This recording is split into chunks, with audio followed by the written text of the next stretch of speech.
Hello everyone, my name's Teagan from teaganfee.com. Welcome to my video blog. Today I'm going to talk about what it takes to change one's life. I personally love change.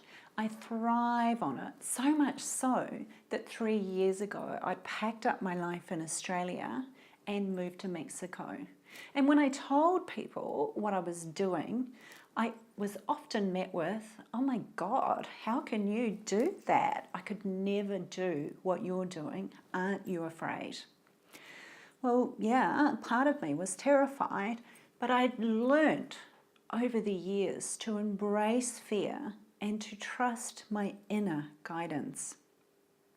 And my inner guidance at that moment was telling me to go for it.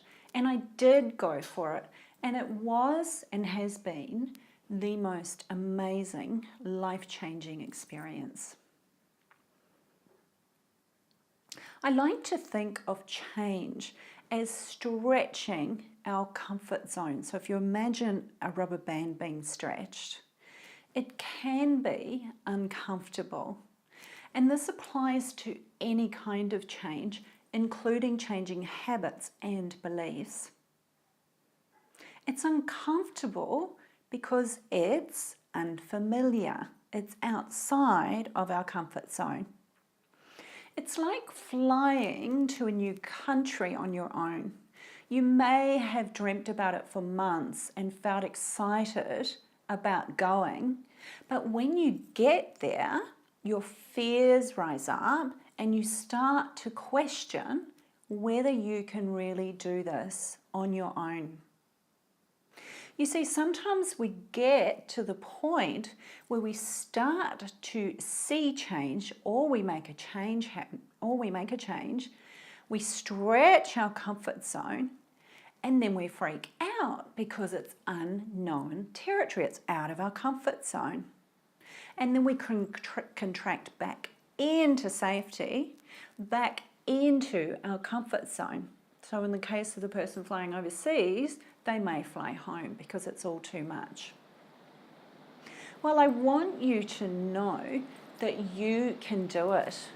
Once you embrace the change you are facing or want to make, you will come out the other side stronger, more alive and invigorated. But you just have to make the choice to do it. I'm going to give you some tips that will assist you if you are navigating change or you want to make some changes in your life. Now, the first thing that is really important is that you have to activate your will. In most cases, that something that is not working in your life becomes so great and so painful that it forces your will to kick in. You actually make a firm commitment to move forward because something you say to yourself, "I don't want to do this anymore. I need to change this." Your will is what gets you to your yoga mat each day or to sit for meditation. Your will helps you to develop awareness about your tendencies and how these are creating your experiences. Your will drives you towards joyous, beautiful, and life-affirming experiences. But if your will is quite weak, you need to strengthen it. So I suggest just placing your hand on your solar plexus and visualizing that you are breathing in the energy of the sun, because we need to create fire in the center. We need the passion. And as you do this, tell yourself, "It's my time and I am ready to change and it's okay." Another thing you can do is take small steps. If you can take small steps to change an attitude or a belief, but it's really important that you introduce it slowly. Because if you are a beginner to meditation, say, and you try to meditate for an hour a day, chances are you're going to give up quickly and feel like you have failed. If, however, you start meditating for 5 minutes a day, which is more manageable and more achievable, you're likely to feel more successful. And once you have this habit firmly in place, it will be easier to step it up to 10 minutes a day than 20 minutes further down the track. So taking small steps is a great way to help you to say, yes, I can do this. It's also important to understand the payoff for not taking action to change.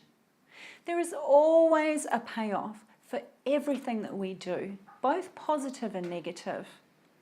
So ask yourself what the payoff is for you not changing something in your life.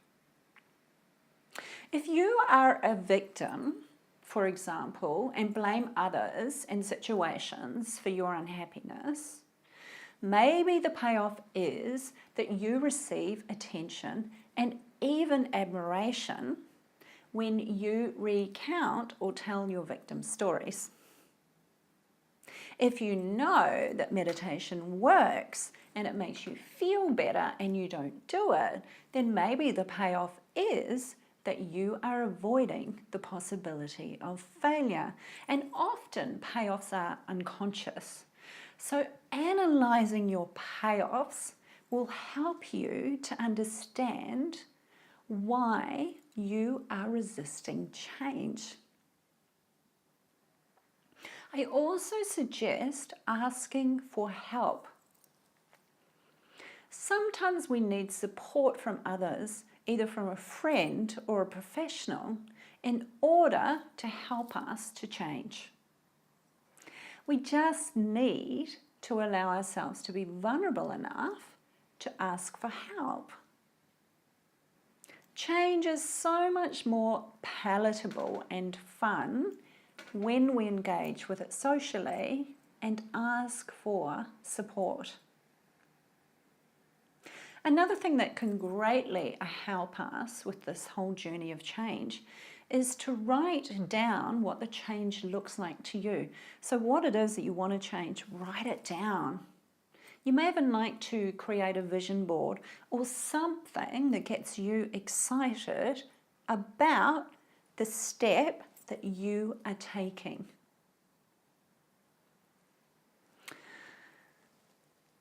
Feel that you are already in this place, the place of change, the place you want to be, and trust that you will get there.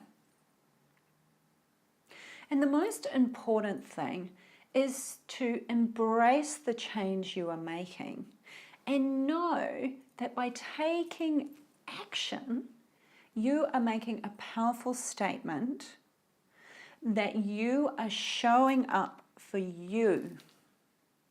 And most of all, enjoy the journey. If you liked this blog, subscribe for my weekly updates and go to www.teaganfee.com to find out more about my online programs. Thank you for joining me today, and I wish you so much